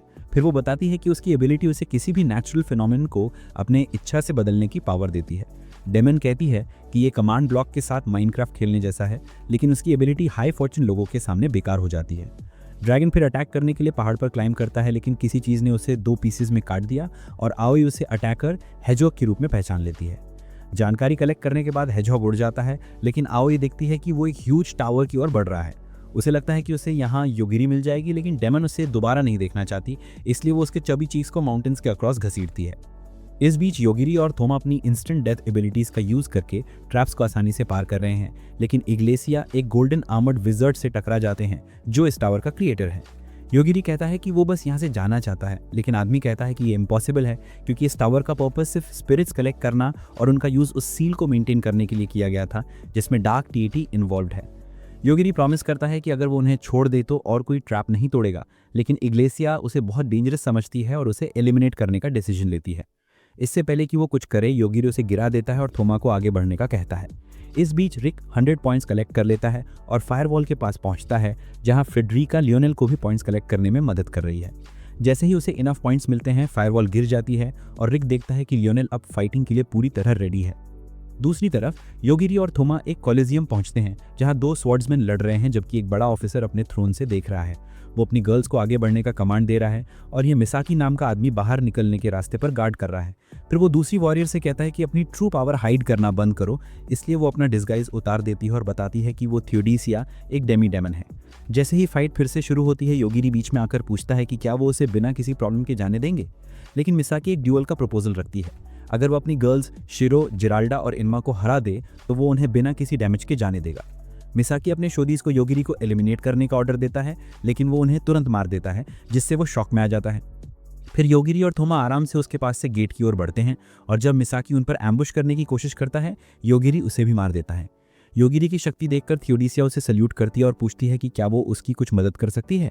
वो बताती है कि वो अपनी छोटी बहन को ढूंढ रही है और दोनों उसकी मदद करने के लिए अग्री कर जाते हैं। योगिरी पूछता है कि उसके पास कोई क्लू है और वो बताती है कि उसे अंडरग्राउंड अपने पीपल की प्रेजेंस फील हो रही है। जैसे ही वो लोअर फ्लोर पर पहुंचते हैं, आइरोबे को पता चलता है कि 17 वॉरियर्स ने ट्रायल पास कर लिया है, लेकिन इससे पहले कि वो एड्रेस कर पाता, उसका असिस्टेंट आकर कहता है कि पहला ऑब्स्टिकल गिरने वाला है और दूसरा भी अनस्टेबल है। इसके बाद टावर गिर जाती है और सभी अपनी आंखों के सामने फर्स्ट ऑब्स्टिकल को कोलैप्स होते देखते हैं। एक विंग लड़का अपीयर होता है और आइरोबे सभी को उस पर अटैक करने का ऑर्डर देता है। तो एमादा केओस, योगिरी, तोमा और थियोडेसिया अपनी बहन को ढूंढने के लिए जमीन के नीचे उतरते हैं। नीचे आते ही एक लड़का उराबे से पूछता है कि दूसरा ऑब्स्टिकल कैसे तोड़ा जाए, लेकिन जब वो बात करने से इनकार करता है तो पूरे जादूगरों को चारों तरफ से खत्म करना शुरू कर देता है। फ्रेडरिका अपनी फास्टेस्ट स्ट्राइक देती है, लेकिन लड़का उसे आसानी से झेल लेता है। तभी एक और लड़का आता है और कहता है कि अभी वो उन्हें डिफीट करने लायक नहीं है। फिर वो अपना इंट्रोडक्शन देता है, लट, और उस पंख वाले लड़के का नाम है ऑर्गन। जब फ्रेडरिका फिर से अटैक करती है तो लट उसकी वॉन्ड पकड़कर उसे कैंडी में बदल देता है। रिक लट के साथ अपनी लक टेस्ट करता है, लेकिन उसका कोई भी स्ट्राइक सफल नहीं होता। इसी बीच लायनल को एक खास चीज के बारे में पॉपअप मिलता है, इसलिए वो अपने सभी मैजिक स्टोन से अपनी लक ट्राई करने का फैसला करता है। माँ मिल्क गिविंग गॉडेस वोनाडो फिर से अपीयर होती है और इस बार वो प्रॉब्लम को सॉल्व करने का निर्णय लेती है। हालांकि ऑर्गन पूरी श्रद्धा के साथ वोनाडो के सामने झुक जाता है, जबकि लट सीधा उसकी बाहों में गिर पड़ता है। उलझन में लायनल उससे पूछता है कि ये सब क्या हो रहा है, लेकिन उसे पता चलता है कि वो लट और ऑर्गन की सबसे बेस्ट फ्रेंड है। इस बीच योगिरी और लड़कियां नीचे डिसेंड करती हैं, लेकिन स्टेयर्स एंडलेसली स्पाइरलिंग लगती हैं। मोमो को लगता है कि रास्ते में कोई हिडन ऑब्स्टिकल जरूर है, मतलब वे कुछ छुपा रहे हैं। तभी थियोडेसिया अपने लोगों के मैजिक ट्रेसेस का हल्का सा फील होता है, और जैसे ही मोमो योगिरी से कहती है कि ऑब्स्टिकल रिमूव करें, वही ऑब्स्टिकल अचानक वैनिश हो जाता है और नीचे एक नया पाथ खुल जाता है। तोमा जल्दी से योगिरी से क्लिंग करती है क्योंकि उसे लगता है कि कोई मॉन्स्टर उसके बॉडी से होकर गुजर रहा है। इस बीच थियोडेसिया एक डोर पाती है और अंदर जाकर कई कैप्सूल्स देखती है जिनमें उसके लोगों की सोल्स रखी गई हैं ताकि ऑब्स्टिकल्स मेंटेन रह सकें। उसके फियरफुल फेस को देखकर योगिरी तोमा से कहता है कि वो बाहर ही रहे क्योंकि उसका ये देखना टू ब्रेव होगा। थियोडेसिया फिर योगिरी से कहती है कि उसकी बहन यहाँ नहीं है, लेकिन अपने लोगों को इस हालात में देखकर उसे ऐसा शौक लगेगा कि शायद वो सालों तक रिकवर भी ना कर पाए। अंततः थियोडेसिया डिसाइड करती है कि वो अपनी पीड़ा समाप्त करेगी और फिर अपने लोगों का रिवेंज लेने के लिए स्वॉर्ड मास्टर को खत्म करने की कसम खाती है। दूसरी तरफ एरेट रिक से कहता है कि अगर वो मर जाता है तो उसे न्यू स्वॉर्ड मास्टर के रूप में उसकी जगह लेनी होगी। वो रिक को एडवाइस देता है कि टावर में जमा शक्ति को अपनी स्वॉर्ड में कन्वर्ट कर ले। इस बीच लायनल थोड़ा फ्रस्ट्रेटेड होता है, लेकिन उसे पता है कि अगर वो मर गया तो वो टावर में फिर से अलाइव हो जाएगा। फिर वो वनाटो से क्लैरिफिकेशन मांगता है तो वो बताती है कि डार्क डीटी अल्बा गारमेंट उसका लवर था, जो एक मिशन पर गया था और उसके पिता की तरह कभी वापस नहीं आया। बाद में उसे पता चलता है कि वो टावर में बंद था और वनाटो उसे फ्री करने आई थी। चूंकि लायनल की लक बहुत लो थी तो उसने सोचा कि इससे ऑब्स्टिकल्स रिमूव करने में मदद मिलेगी और उसकी योजना सक्सेसफुल दिखती है। फिर लट बताती है कि दूसरा ऑब्स्टिकल भी गिरने वाला है और वॉन हैटो सरप्राइज होती है कि ऑब्स्टिकल बनाने वाला भी डेड हो चुका है। इसके अलावा मिसाकी, जो डार्क गॉड के लिए बड़ा थ्रेट थी, वो भी डेड हो चुकी है। मतलब वॉन हैटो अपनी लवर को रिवाइव करने से कोई रोक नहीं सकता। फिर वो बैरियर के सेंटर को बाहर निकालती है, लेकिन डिस्ट्रॉय करने से पहले ही योगिरी और बाकी लोग सरफेस पर पहुंच जाते हैं। सील ब्रेक होने के बाद वॉन हैटो प्लम्बिंग सेशन के लिए तैयार होती है, लेकिन डार्क गॉड तुरंत नीचे रिवर में गिर जाता है, जिससे सभी शॉक में आ जाते हैं। पता चलता है कि योगिनी ने ट्रायल शुरू होने से पहले ही उसकी ईविल आरा सेंस कर ली थी और गलती से उसे एलिमिनेट कर दिया था, और यही उसने तोमा के कान में विस्पर करके बताया था। अगले ही पल ग्लू इराबे का गला काट देता है और इससे पहले कि कोई रिएक्ट कर पाता, अटैकर हैचहॉग वापस आकर वॉन हैटो को मार देता है। लट तुरंत उसे सेव करने के लिए दौड़ता है और उसे वापस लाने में सफल हो जाता है। इस बीच ऑर्गन डार्क डीटी अल्बा गारमेंट को रिवर से बाहर निकालता है, लेकिन जब वो रिस्पॉन्ड नहीं करता तो वो उसे रिवाइज करने के लिए ह्यूमन सैक्रिफाइस देने का निर्णय लेता है। इसके तुरंत बाद मॉन्स्टर्स का एक होड अपीयर होता है, लेकिन योगिरी अपने ऑर्गन पर इंस्टेंट डेथ स्किल यूज करके पूरे होड को एक साथ एलिमिनेट कर देता है। इस बीच वॉन हैटो पूरी तरह से क्रेजी हो चुकी है और चारों तरफ से अटैक कर रही है। तभी आयोकी और डीमंस टावर पर अपीयर होते हैं और एक्सप्लोजन्स के बीच से कामली डिवाइन किंग और बाकी लोगों तक पहुंचते हैं। वो उनसे पूछती है कि क्या वो योगिरी के बारे में कुछ जानते हैं, लेकिन फिर उसे रियलाइज होता है कि अभी सही टाइम नहीं है। वो ये भी देखती है कि रिक पहले ही स्वॉर्ड्समैन बन चुका है, इसलिए वो उसे अपनी होली स्वॉर्ड यूज करने की एडवाइस देती है, क्योंकि इससे वॉन हैटो को डिफीट किया जा सकता है। उसके मरने के बाद डस्ट सेटल्स होती है और आखिरकार अयोकी योगिरी को उसके 2 वाइट्स के साथ देख लेती है। वो अपनी इवैल्यूएटिव नज़र से उसकी पावर लेवल एसेस करती है, लेकिन उसका सिस्टम ग्लिच हो जाता है और वो घुटनों पर गिर पड़ती है। उसकी प्रोफाइल में बस सभी टाइमलाइंस एंड दिखती हैं और ये उसे इतना टेरिफाइड करता है कि वो उल्टी करने लगती है। उसे रियलाइज होता है कि वो योगिरी को हार्म नहीं कर सकती, इसलिए वो कहती है कि वो यहाँ सिर्फ अपने क्लासमेट डीमन से फिर से मिल सके। जब योगिरी कहता है कि उसके टीम में बाउंसिंग फिट बॉल नहीं चाहिए, तो वो माफ़ी मांगती है और तुरंत वहाँ से भाग जाती है। फिर योगिरी डायमंड से पूछता है कि उसके कॉलर का क्या हुआ, और डायमंड कहता है कि इसका इफेक्ट बस टेम्परेरी था। सब कुछ ठीक होने के बाद बाकी लोग एक जगह इकट्ठा होते हैं और रिक थियोडेसिया से पूछता है कि उसने अपना ऐप क्यों चलाया। वो कहती है कि उसने बस अपने लोगों का रिवेंज लिया है, लेकिन रिक अभी भी उसके एक्शंस की सज़ा देना चाहता है। तभी योगिरी आती है और रिक को बेसमेंट में क्या है ये दिखाने की पेशकश करती है। रिक सोचता है कि योगिरी को इंटरफेयर नहीं करना चाहिए क्योंकि वो वीक है, लेकिन डिवाइन किंग खुद उसकी प्रोटेक्शन करते हुए कहते हैं कि योगिरी की वजह से ही वे सब अभी अलाइव हैं। बाद में थियोडिसिया कहती है कि वो अपनी बहन यूफीमिया को ढूंढने जा रही है जो लेन की लॉयल सर्वेंट थी। इसके बाद योगिरी और तोमा राजधानी की तरफ रवाना होते हैं और रिक उन्हें एक पेंडेंट देता है जो मुसीबत में मदद करेगा। इसी के साथ बाकी सभी लोग D1 को पीछे छोड़कर अपने अपने पाथ्स पर निकल जाते हैं और शियोन को पता चलता है कि आईयूई गायब है और योगिरी को मारने के अपने मिशन में फेल हुई है। अधिक जानकारी पाने के लिए वो योगिरी की दुनिया से किसी को बुलाती है और वो व्यक्ति होता है संस्थान का एक साइंटिस्ट। जैसे ही वो पहुंचता है, योगिरी उसकी प्रेजेंस सेंस कर लेती है और अपने मैजिक से उसे लिटरली उड़ाकर बाहर फेंक देती है, जिससे शियोन पूरी तरह शॉक हो जाता है। इसी बीच उस बस के अंदर जिस पर ड्रैगन ने हमला किया था, अयाका जो पहले मर चुकी थी जाग जाती है और कई एआईस को कंप्यूटर लैंग्वेज में बात करते हुए सुनती है। उनकी कन्वर्सेशन सुनकर उसे एहसास होता है कि वह डेड है और उन्होंने उसे एक रोबोट के रूप में रिवाइव किया है। उसे ये भी पता चलता है कि उसे 30 मिनट्स के भीतर एक मैसिव एनर्जी सोर्स चाहिए, नहीं तो वो फिर से डेड हो जाएगी। इसलिए वो बस से बाहर निकलती है और अपने बॉडी को रीस्टोर करने के लिए ड्रैगन को फीड करना शुरू कर देती है। दूसरी तरफ योगिरी उस टाइम के ड्रीम देखती है जब असाका ने उसके लिए खाना बनाया था, लेकिन उसे इसके बारे में कुछ भी आइडिया नहीं था। जब उसने शिकायत की तो असाका उसे प्रिटेंड करने के लिए कहती है कि उसे निगलना और टेस्ट होना चाहिए जैसे तुम्हारी माँ सैटरडे नाइट को करती है। बाद में उसने उसे कुछ बेसिक ट्रेनिंग देने का डिसाइड किया, लेकिन जल्दी ही एक ह्यूमन एंड्रॉयड जो ग्रोसरीज डिलीवर करने आया था उसे रोक देता है। असाका उसे अपने कन्वीनियंस के हिसाब से कुछ और सामान लाने को कहती है और रोबोट बिना क्वेश्चन किए तैयार हो जाता है। एक मंथ बाद यूकियो उसकी प्रोग्रेस देखकर काफी इंप्रेस्ड होता है, लेकिन जब उसने किसी से हेल्प मांगी तो सभी रिफ्यूज कर देते हैं क्योंकि कोई भी ये काम करने को रेडी नहीं था।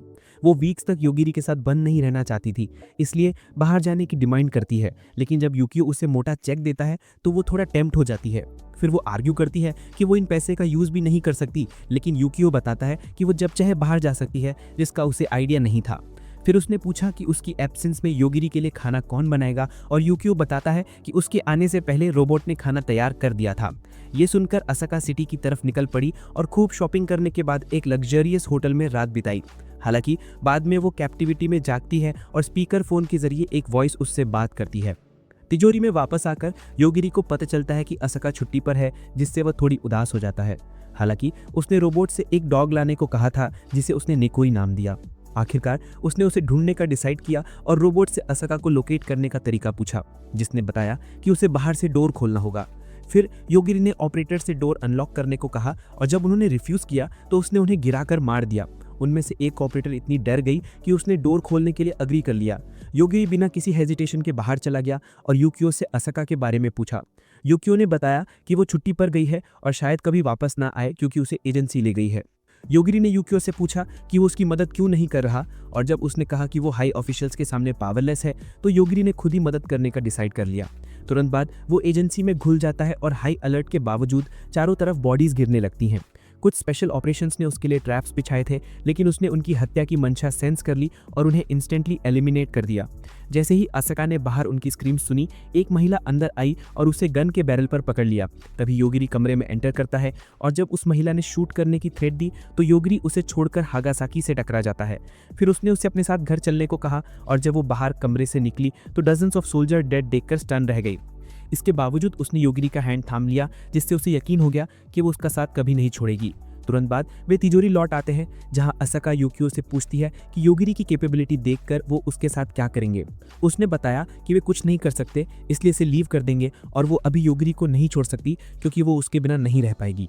असाका डिसाइड करती है कि वो अभी के लिए इस लड़के के साथ रहेगी, ये जानते हुए कि अगर उसे कुछ हुआ तो वो दुनिया उलट पलट कर देगा। फिर वो योगिरी के पास खेलने के लिए लौट आती है, लेकिन पैनिक हो जाती है क्योंकि उसने अपना गोजीहान बैग भूल दिया था, जिससे लड़का हंस पड़ता है। इस टाइम तोमा योगिरी को अपनी जीप में सोते हुए देख रही है और वो उसके प्रति अट्रैक्ट हो जाती है। मोमो के साथ अपनी फीलिंग्स डिस्कस करते हुए योगिरी आखिरकार जाग जाती है और वे जल्दी ही रॉयल कैपिटल पहुंचते हैं, जहां मोमो बताती है कि वे घिरे हुए हैं। थोड़ी ही देर बाद security chief Torox dozens of guards के साथ आता है और पहचान लेता है कि उनकी जीप अमर लैशेस की है। योगिरी बताता है कि जीप उसे मेयर योटा से मिली थी, लेकिन टोरोक्स को अभी भी डाउट है और वो जांच करने का डिसाइड करता है। उसे रियलाइज होता है कि वो डिवाइन नॉलेज में ऋषि रैंक के कैंडिडेट्स हैं, लेकिन इससे भी उसका सस्पिशन दूर नहीं होता। हालांकि जैसे ही योगिरी उन्हें रिक द्वारा दिया गया पेंडेंट दिखाती हैं, सभी झुक जाते हैं और बताते हैं कि ये तालिस्मान रॉयल फैमिली के क्रेस्ट में है। तभी रॉयल फैमिली का सबसे छोटा मेंबर डेविड उन्हें तलवार से मिली अपनी डिवाइन स्वॉर्ड्स दिखाने के लिए कहता है। जब योगिरी कहता है कि उसे स्वॉर्ड नहीं मिली तो डेविड उसे स्वॉर्ड्समैनशिप में स्किल प्रूव करने को कहता है। त्योमा और योगिरी तोमा को डेविड से ड्यूएल करने से रोकते हैं और प्रॉमिस करते हैं कि सिचुएशन बिगड़ी तो वे उसकी रक्षा करेंगे। तुरंत बाद ड्यूएल शुरू हो जाता है और तोमा डेविड के फेस पर नाइफ स्विंग करती है जिससे वो गिर जाता है। फिर वो नाइफ को हवा में टॉस करती है, तेजी से पीछे दौड़ती है और एक ही स्ट्राइक में उसकी बैक पर हिट करती है। ड्यूएल जीतने के बाद तोमा और योगिरी को पैलेस में जाने दिया जाता है और डेविड उन्हें बताता है कि वॉल्स के चारों तरफ एक प्रोटेक्टिव स्पेल है जिसे ग्लेसियस के हाई मैजिशियन ने लगाया है। फिर वो उन्हें कैपिटल घुमाने का ऑफर करता है और दोनों देखते हैं कि पूरा शहर वॉरियर्स से भरा हुआ है। डेविड बताता है कि ये लोग अंडरवर्ल्ड को चैलेंज करने आए हैं जो कैपिटल के नीचे है और जहां एक डार्क डीटी बंद है। फिर वो योगिरी को वहां से जाने को कहता है और उसके जाने के बाद वो तोमा से कहता है कि वे जल्द ही अपने क्लासमेट से मिलेंगे। तोमा को चिंता है कि वे उन्हें सब कुछ कैसे एक्सप्लेन करेंगे और योगिरी उससे पूछता है कि क्या वो उन्हें फॉरगिव करने को रेडी हैं। तुरंत बाद वे अपने बाकी क्लासमेट्स के साथ वेलकम सेरेमनी में बैठते हैं जहां किंग मनी उन्हें एड्रेस करते हैं। जब एक स्टूडेंट उन्हें डिफीट करने की कोशिश करता है तो किंग उसकी फिंगर्स काट कर ये मैसेज देते हैं कि वो कोई जोक नहीं कर रहा। इसी बीच शिन को अयोई एक अलग फ्लोर पर छिपी हुई मिलती है और जब वो उसके पास जाने की कोशिश करती है तो देखती है कि अयोई योगिरी से मिलते ही डर के मारे ट्रेम्बल कर रही है। इसी बीच लट डायमंड से योगिरी के बारे में इन्फो मांगता है लेकिन मोटा आदमी जानता है कि अगर उसने कुछ बताया तो वो डेड हो जाएगा। लट समझ जाता है कि योगिरी में किसी को भी सिर्फ चाहकर एलिमिनेट करने की पावर है लेकिन उसके पास शायद कोई ऐसा है जो उसका मुकाबला कर सके। हाँ, वो अपने कोट से एक की निकालता है जिससे पता चलता है कि उसके पास एल्बा गार्मा की छोटी बहन वाली एक सील की चाबी है। उसे ये पसंद नहीं थी इसलिए उसने उसे पहले ही सील कर दिया था, लेकिन अब ये योगिरी को हराने में मददगार साबित हो सकती है। डायमंड को एहसास होता है कि वह शिगिन शिना के फॉल के दौरान आर्मिन जितना ही यूजलेस है, लेकिन लूट को अभी भी योगिरी को ढूंढने के लिए उसकी जरूरत है, इसलिए वह उसे लिटरली घसीट कर अपने साथ ले जाता है। शाही राजधानी में वापस आकर किंग मैनी ऋषि अभ्यर्थियों से कहते हैं कि उन्हें पाताल लोक में जाकर डार्क डीटी को डिफीट करना है। वे बताते हैं कि जाने से पहले उन्हें प्रिपरेशन के लिए एक बेस दिया जाएगा। इसके बाद क्लासमेट्स का ध्यान तोमे की ओर जाता है। सोचकर कि वह बिना किसी स्पेशल एबिलिटी के इतने लंबे समय तक कैसे जिंदा रही तो मैं थोड़ा डिस्पेयर में कहता है कि उन्हें योगिरी पर भी ध्यान देना चाहिए, लेकिन ब्रो अपने ही एनिमे में एक साइड कैरेक्टर है इसलिए उसकी मदद लिमिटेड है। इस बीच डिवाइन किंग शहर लौटता है और चर्च के आर्क बिशप होलोरिस उसका स्वागत करते हैं। वह उसे अपने ऑफिस में ले जाकर पूछता है कि डार्क गॉड का क्या हुआ और वह बताती है कि वह डेड हो चुका है। होलोरस फिर पूछता है कि क्या उसने सीलिंग की संभाल रखी है, लेकिन होलोरस खुद कहता है कि उसे कुछ नहीं पता। तभी वह एक अजीब की निकालता है जो उसके लिए क्रिप्टोनाइट की तरह काम करती है। महल में वापस आकर दोनों की मुलाकात इजाकी से होती है जिसे अभी भी उन पर कोई पछतावा नहीं है। जब तोमे उसे डांटने में बिजी होती है तभी सोरा एक गुलाबी बालों वाली मिस्चीवस लड़की उनके पास आती है और कामली कहती है कि वह उन पर भरोसा नहीं कर सकती क्योंकि उन्हें सर्वाइव करने के लिए छोड़ दिया गया था, इसलिए शायद वह रिवेंज लेने वापस आए हों। तभी उन्हें एहसास होता है कि इजाकी ही लीडर है और सोरा पृष्ठभूमि से सारे डिसीजंस ले रही है। बाद में योगिरी की मुलाकात दो गूफी लड़कों युकीमसा और यूगो से होती है जो उससे फ्रेंडशिप बनाने की कोशिश करते हैं। कुछ देर बाद एक उदास ईमो लड़का फुकाई कमरे में आता है और योगिरी से पूछता है कि क्या वह बात कर सकते हैं। वह बताता है कि उसकी क्लास में एक डेथ गॉड है जो उसे किसी को भी इंस्टेंटली मारने की एबिलिटी देता है ताकि योगिरी अकेले बर्डन ना उठाए। वह बताता है कि पिछली दुनिया में उसे उस पर नजर रखने के लिए रखा गया था लेकिन उसे ऑब्जर्व करने की परमिशन नहीं थी। फिर फुकाई अपनी आंख निकालकर टेबल पर रख देता है जिससे पता चलता है कि वह सुपरनैचुरल पावर सेंस कर सकती है, लेकिन इस वर्ल्ड में आने पर वह एबिलिटी लॉस्ट हो चुकी है। कमरे से बाहर जाते समय वह आंख वहीं छोड़ देता है और युकीमसा और युगो दोनों शॉक्ड रह जाते हैं। इस बीच तोमा उन लड़कियों के साथ घूमती है जो उससे उनकी एबिलिटीज के बारे में बताती हैं। विशी और टाइम स्टॉप कर सकती है, मोनोकाटा के पास एक्सरे विजन है और याताते के पास टेंटिकल्स हैं, लेकिन सोरा ने उनकी सारी एबिलिटी सील कर दी हैं। तभी रियो को आती है और उसे योगिरी के पास ले जाने के लिए कहती है। तुरंत बाद वह और कैरल बाहर योगिरी से मिलते हैं और रियो को घुटनों के बल बैठकर उसे माफी मांगती है। वह कहती है कि अगर वह डिसाइड करे कि वर्ल्ड पर कब्जा करना है तो वह उसके साथ रहना चाहती है, लेकिन योगिरी उसे डिस्टर्बिंग कहता है। कैरल बताती है कि वह एजेंसी से हैं, जबकि रियो को इंस्टीट्यूशन से और फुकाई जिससे उसने पहले मुलाकात की थी कल्ट से संबंधित है। इन तीनों को योगिरी पर नजर रखने का काम सौंपा गया है जिससे वह थोड़ा कंफ्यूज हो जाता है। फिर कैरल तोमा से पूछती है कि योगिरी ने अपना वी कार्ड पहले ही चेंज कर लिया है जिससे वह पैनिक हो जाती है।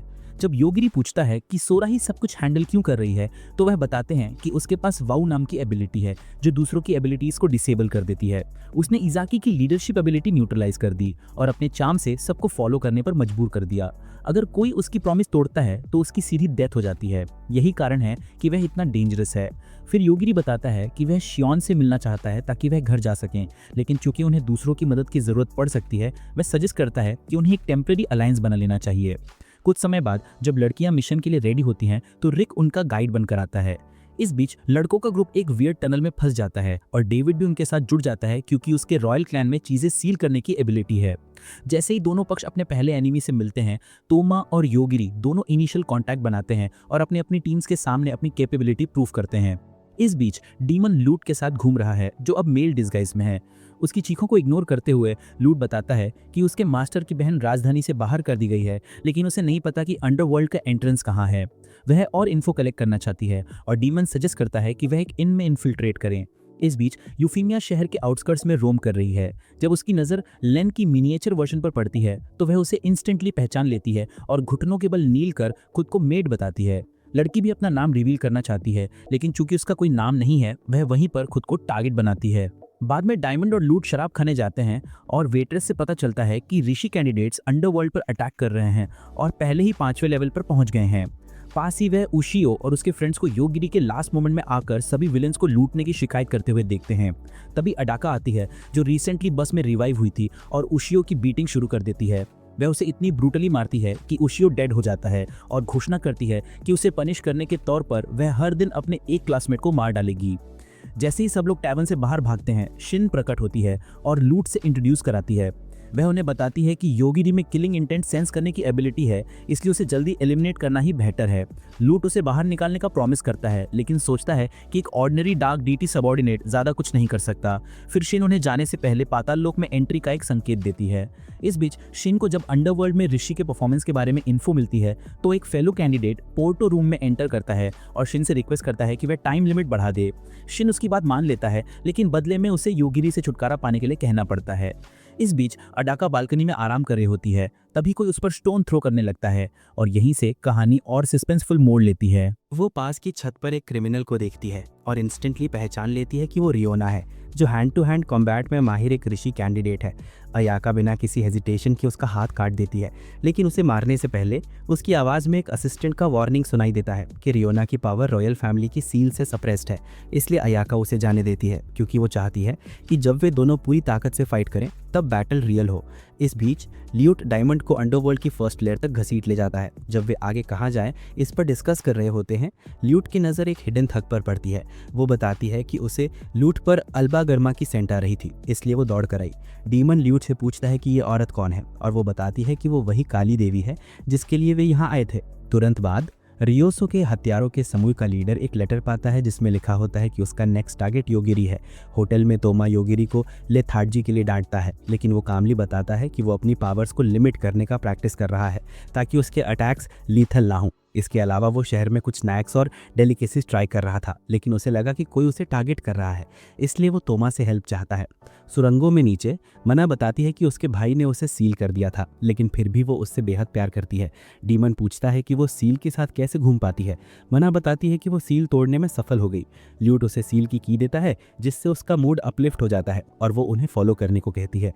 फिर वो उन्हें अपनी एक इमेजिनरी वर्ल्ड में ले जाती है जहाँ अल्डेगर्मा के साथ उसके कई अलाबामा बच्चे हैं। इसी बीच अयाका राजा के चेंबर में एंटर करती है और कहती है कि उसके गिफ्ट्स को सील करना उसे बहुत परेशानी दे रहा है।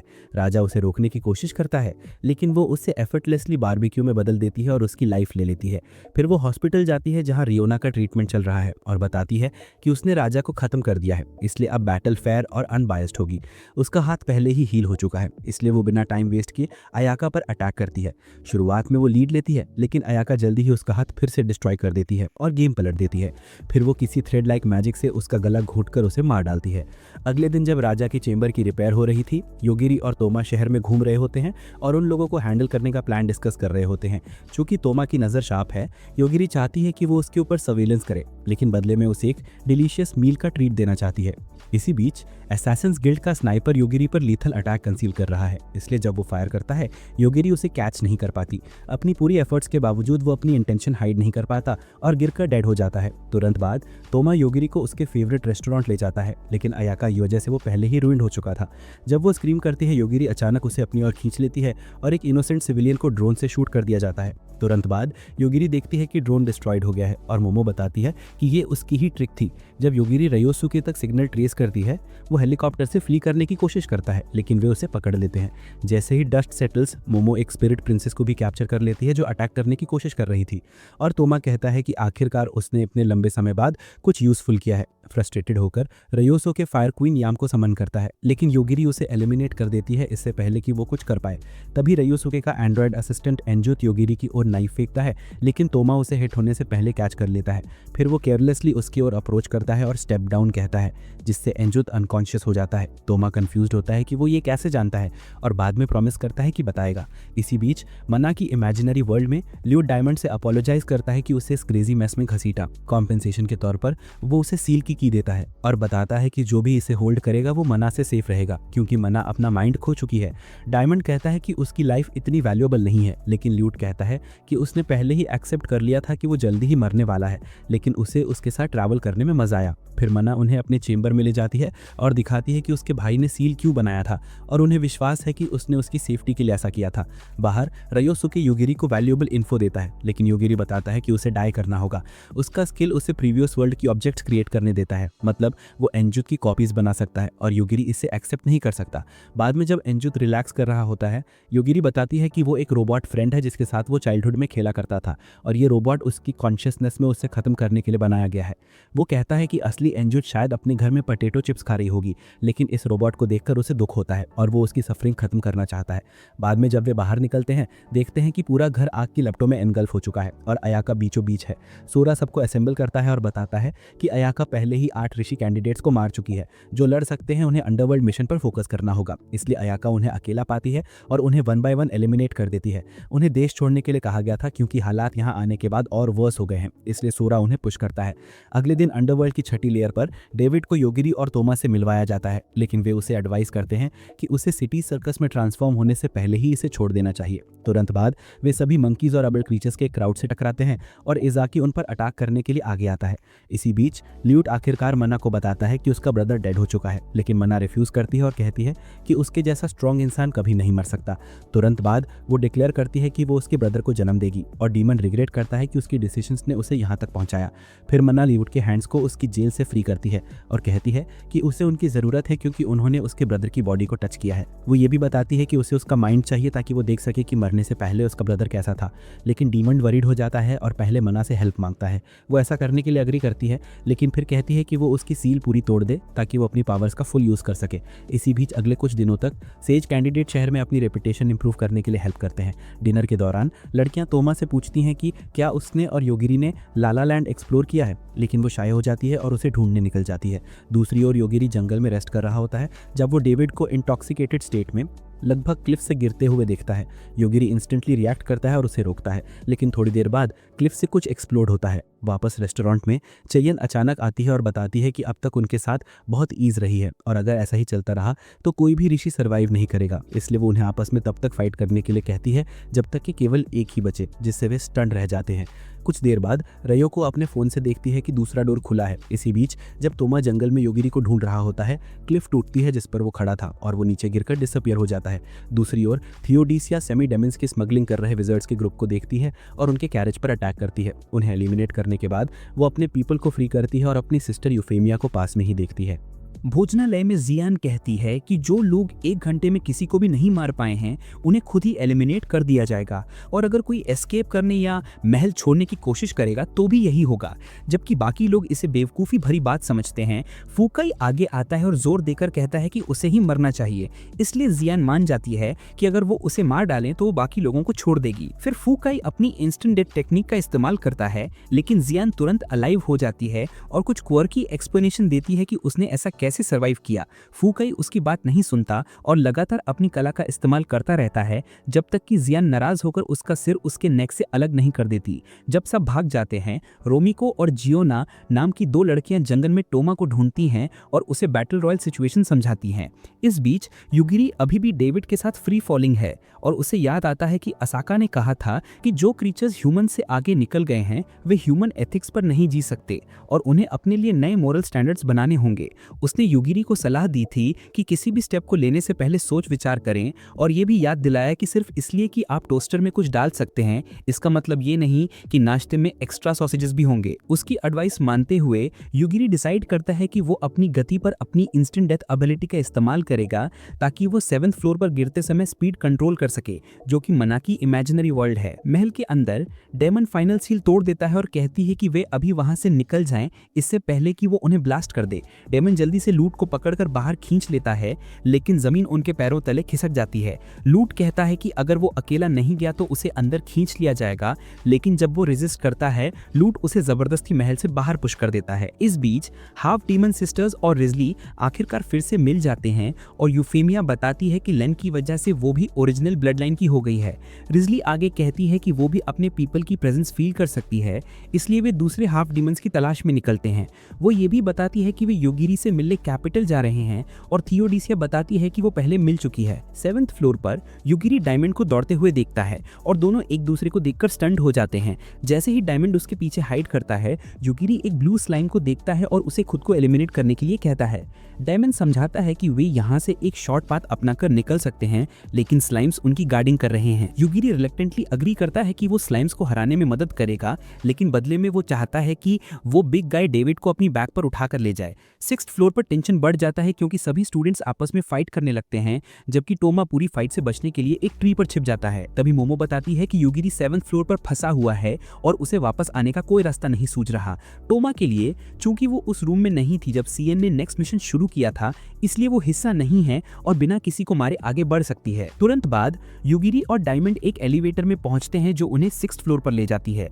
वहां पर एक फेलो कैंडिडेट जो फ्यूचर रीडिंग और मैनिपुलेशन कर सकता है उनके आने का पता लगाता है और अटैक कर देता है, लेकिन कैंडिडेट कितनी भी कोशिश कर ले उसकी फ्यूचर बुक बताती है कि वो डेड है। जैसे ही योगिरी एलिवेटर से बाहर निकलता है वो कैंडिडेट को एलिमिनेट कर देता है और जब डेमन उसकी मोरालिटी पर क्वेश्चन करता है तो योगिरी समझाता है कि ये वही आदमी था जिसने पहले उन्हें खत्म करने की कोशिश की थी। बाद में डायमंड को पता चलता है कि वो भी इस गेम का हिस्सा है और अगर वो एस्केप करने की कोशिश करेगा तो उसकी मौत निश्चित है। तभी मिया, जो कैट गॉड पावर्स वाली एक्सट्रीमली पावरफुल कैंडिडेट है, डायमंड की इंफॉर्मेशन देखती है और डिसाइड करती है कि उसे एलिमिनेट करना चाहिए। वो उसे बाहर मिलती है और तुरंत योगिरी पर अटैक करती है, लेकिन योगिरी अपने मार्शल आर्ट स्किल से बच जाता है। मिया देखती है कि उसके पावर्स देने वाली कैट्स में से एक डेड हो चुकी है, इसलिए जब वो दूसरी को संभालने के लिए कहती है, योगिरी उसे भी एलिमिनेट कर देता है। दोनों पावर्स के नष्ट होने से मिया यूजलेस हो जाती है और जंगल में भाग जाती है। इस बीच टोमा दूर से ये सब ऑब्जर्व कर रही होती है, तभी मोमो आती है और बताती है कि उनकी स्थिति खतरे में पड़ सकती है। टोमा डिसाइड करती है कि वो अपनी हाइडिंग स्पॉट बदल ले, लेकिन अचानक उसकी बेस्ट फ्रेंड मिकोची से मिलती है जिसने अब तक अपनी नेक्रोमेंसर पावर्स छिपा रखी थी। मिकोची फिर टोमा को अपनी गार्डियन स्पिरिट टीनू से मिलवाती है और टोमा जेलस हो जाती है क्योंकि टीनू डॉल लाइक है जबकि मोमो इन्फ्लेटेड टॉय की तरह दिखती है। तभी मिकोची अपनी हिडन स्किल से मोमो को चुरा लेती है और टोमा का आर्मर रिमूव कर देती है। तभी योगिरी वहां पहुंचता है और उसे अपनी जैकेट से कवर करता है, फिर ध्यान मिकोची की ओर शिफ्ट करता है। दूसरी तरफ इजाकी और उसकी टीम सोरा को एलिमिनेट करने की कोशिश करते हैं क्योंकि उसने उनसे लीडरशिप एबिलिटी छीन ली थी, लेकिन सोरा उनके लिए बहुत स्ट्रॉन्ग साबित होता है। तभी कहीं से एक ब्लू फटीग आकर उन्हें एनगल्फ कर देता है, लेकिन हारितो अपने विंग्स की मदद से बच जाता है। मिकोची के पास वापस एक वॉइस उसे अपनी ट्रू पावर्स अवेकल करने के लिए कहती है, इसलिए वो मोमो को थूक देती है और अपनी पावर्स एम्पलीफाई कर लेती है, लेकिन योगिरी उसे मार गिराता है। तभी डेमन उनके साथ आता है और योगिरी समझाता है कि वो इसलिए लाया क्योंकि एलिवेटर की सिर्फ उसके पास है। चूंकि डायमंड बैटल रॉयल का हिस्सा है, युगिरी डिसाइड करता है कि वो उसे शिन को बाहर निकालने के लिए बेट बनाएगा ताकि उसे एलिमिनेट करके मिशन कंप्लीट कर सके। जैसे ही वो महल की गेट पर पहुंचते हैं, कैरल और योको वहां आ जाते हैं और पूछते हैं कि क्या वो उनकी टीम में ज्वाइन कर सकते हैं। इससे पहले कि कोई जवाब दे पाता, शहर पर एक मैसिव न्यूक्लियर बॉम्ब गिराया जाता है, जिससे पूरा शहर डिवास्टेट हो जाता है। हालांकि युगिरी और बाकी सेफ हैं, लेकिन पूरी 6 फ्लोर डिस्ट्रॉयड हो जाती है और अब उन्हें महल की बाउंड्रीज का पता नहीं रहता। दूसरी तरफ आयाका ब्लास्ट में फंस जाती है और उसका 60% बॉडी ब्लोन अवे हो जाता है, इसलिए वो ड्रैगन हील नाम की स्किल यूज करती है, जिससे वो रिकवर तो हो जाती है लेकिन ड्रैगन में ट्रांसफॉर्म हो जाती है। वो अभी भी अपने क्लासमेट से रिवेंज लेने की कोशिश कर रही है, लेकिन वॉइस असिस्टेंट सोचता है कि वे शायद पहले ही डेड हो चुके होंगे। हालांकि आयाका अभी भी कंफर्म करना चाहती है, लेकिन उसकी सेंसिंग एबिलिटी शिन के द्वारा रिस्ट्रिक्टेड है। वो अब ड्रैगन वॉरियर स्किल यूज कर सकती है, जिससे वो स्पीयर विल्डिंग वुमेन की एक आर्मी बना सकती है जो उसकी तरफ से फाइट करेंगी। इसके तुरंत बाद वो योगिरी और उसकी स्क्वाड का पता लगा लेती है, इसलिए वो अपनी पूरी आर्मी उन्हें एलिमिनेट करने के लिए भेज देती है। लेकिन जैसे ही योगिरी उनकी ओर देखता है, वो सबको इन अ सिंगल मूवमेंट खत्म कर देता है और उसे अचानक एहसास होता है कि वो उनकी प्रीवियस वर्ल्ड का अल्फा ओमेगा है। उसका वॉइस असिस्टेंट भी बताता है कि योगिरी की ह्यूमैनिटी इरेजिंग कैपेबिलिटी के कारण उन्हें इस तरह कोड किया गया कि वो उन्हें पहचान ही ना पाए, ताकि उनके बचने के चांसेस बढ़ जाएं। फिर वॉइस उसे चेतावनी देती है कि वो इस एरिया से तुरंत चले जाए, लेकिन आयाका के विचार थोड़े ब्लर्ड हो जाते हैं, इसलिए वो उसकी पी को इग्नोर कर देती है और योगिरी की ओर उड़ जाती है।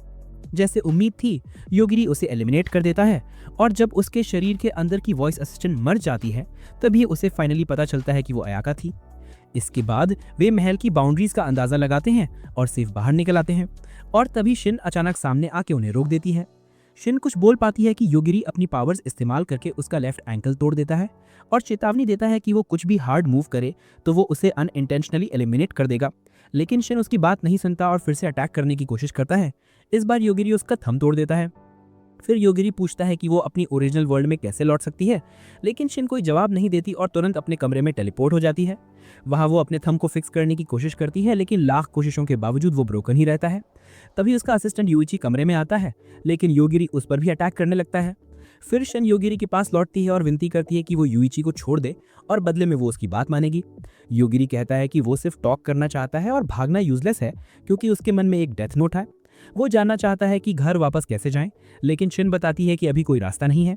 योगिरी याद करता है कि जब डायमंड आखिरी बार यहाँ आया था तब वो वापस लौट गया था, लेकिन शिन बताती है कि उस समय एक लिंक थी जो अब टूट चुकी है।